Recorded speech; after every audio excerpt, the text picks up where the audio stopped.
Pemirsa, rancangan undang-undang minuman beralkohol yang diajukan DPR RI dinilai sangat merugikan para pengrajin arak di Bali. Sejumlah pengrajin kini sudah mulai membuka suara dan dengan tegas menolak RUU Mikol tersebut.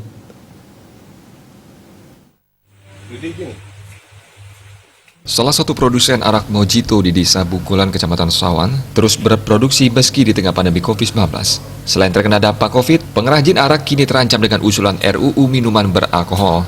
RUU ini jelas akan sangat berpengaruh terhadap perajin arak dan minuman fermentasi. Apalagi Bali saat ini lagi berusaha recovery. Pengrajin arak Mojito, Komang Eli Sukmawardana mengatakan, arak Bali sudah merupakan tradisi dari turun-temurun dan juga sering dipergunakan untuk ritual persembahyangan. Di samping itu, masyarakat Bali juga banyak yang mengkonsumsi sebagai penghangat tubuh. Terkait dengan adanya RUU minuman beralkohol, menurutnya sangat bertentangan dengan tradisi masyarakat Bali dan juga dunia pariwisata Bali. Karena itu dirinya sangat keberatan dengan adanya RUU minuman beralkohol. Itu dikarenakan akan mematikan usaha kecil seperti yang dimilikinya dan juga dunia pariwisata di Bali.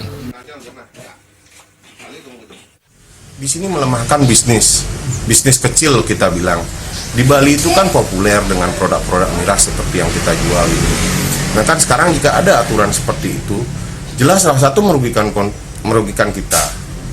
Yang kedua juga kita lihat di Bali itu kan identik. Jangankan hanya ini, kita sembahyang pun masih mempergunakan arak loh. Jadi menurut saya sangat keberatan lah dengan adanya rancangan undang-undang minuman keras ini.